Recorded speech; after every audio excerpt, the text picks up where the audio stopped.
experiencia que merece la pena cuantificarse, merece la pena valer cuánto estamos gastando en la descolonización.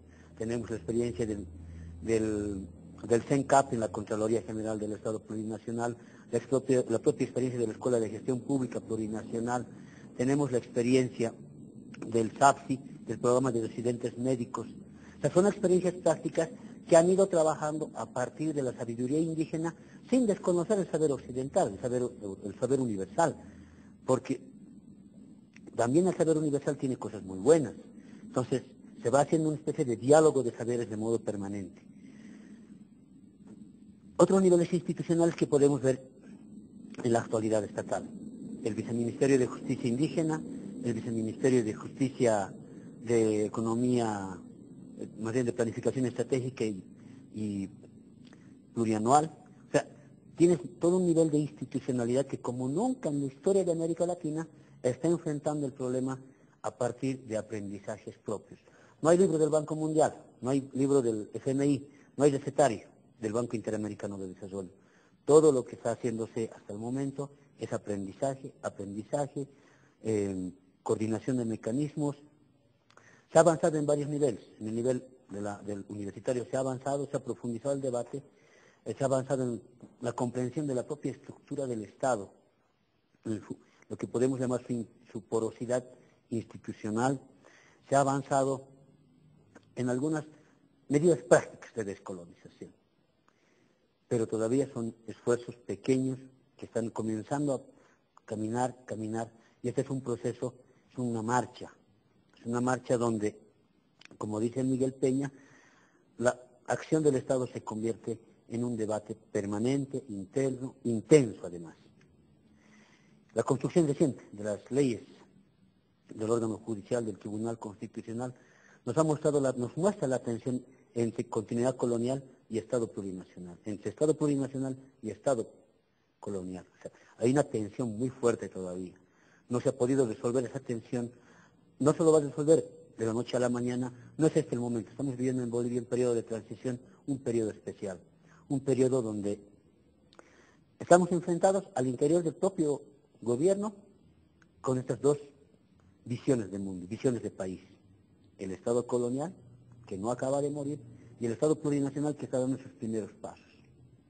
La construcción de estas últimas, más bien de las principales 5 leyes del Estado boliviano, es el ejemplo más claro y más transparente de cómo está sucediendo esa tensión, de cómo los argumentos de la colonialidad judicial, ahora travestidos de discurso técnico, constitucional, etcétera, sigue siendo la máscara del colonialismo, sigue siendo un efecto perverso del cual espero que muy pronto podamos salir.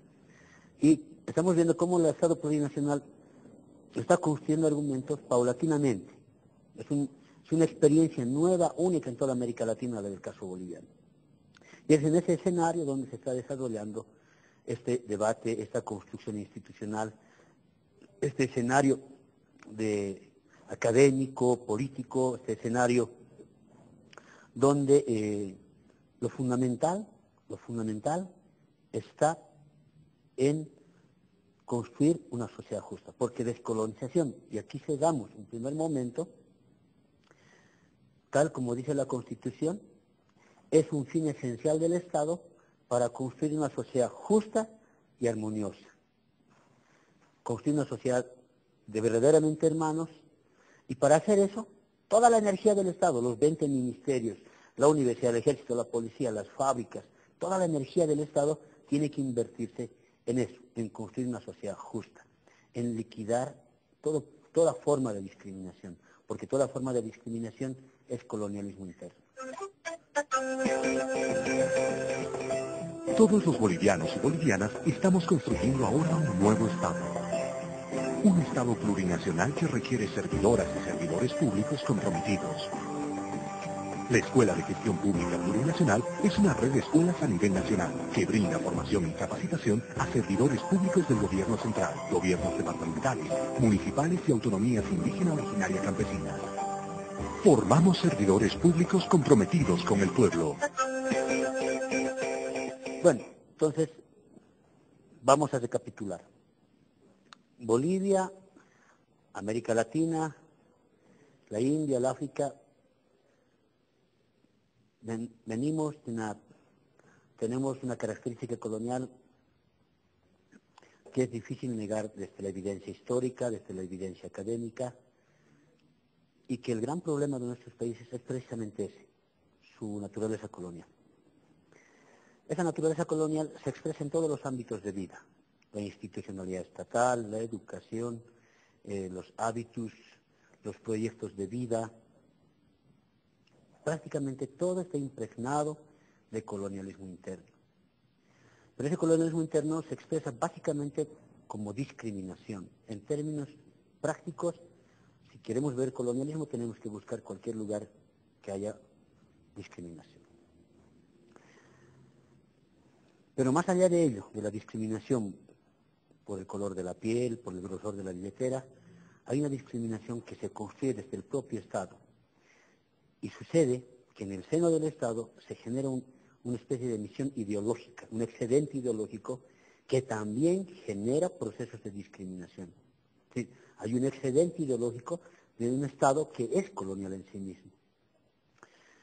Hay un excedente ideológico en los mecanismos de enseñanza universitaria, en los procesos de selección. Solamente, si hacemos una tabla de quienes estudian ciencias exactas o ciencias duras, con relación a quienes estudian ciencias sociales, nos podemos dar cuenta cómo el Estado, la educación, selecciona a unos para un tipo de educación, a otros para otro tipo de educación. En la experiencia reciente de los últimos 4 o 5 años, nos hemos hecho una pregunta permanentemente. ¿Por qué tenemos más científicos sociales de origen aymara, de origen quechua, que tener científicos en ciencias como química, como astronomía? Entonces hay un proceso de selección de qué carreras estudiar y qué carreras son útiles para el Estado.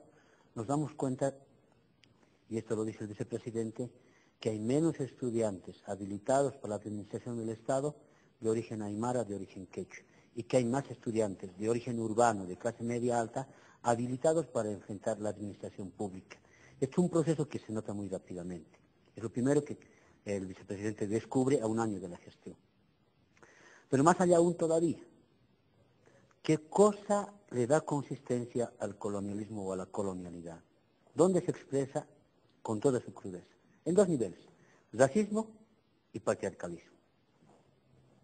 Esto es lo fundamental, porque va a ser los mecanismos de selección por el color de la piel que hace pensar a unos que son inferiores y a otros que son superiores. Es una especie de una sociedad acomplejada, como diría Félix Cárdenas, una sociedad de acomplejados, donde unos se sienten superiores y otros se sienten inferiores. Y esto es un proceso de colonización ya subjetiva. ¿Qué tiene que hacer el Estado? Tiene que visibilizar las relaciones de discriminación. Pero ¿cómo haces eso? ¿Cómo descolonizas desde experiencias prácticas concretas?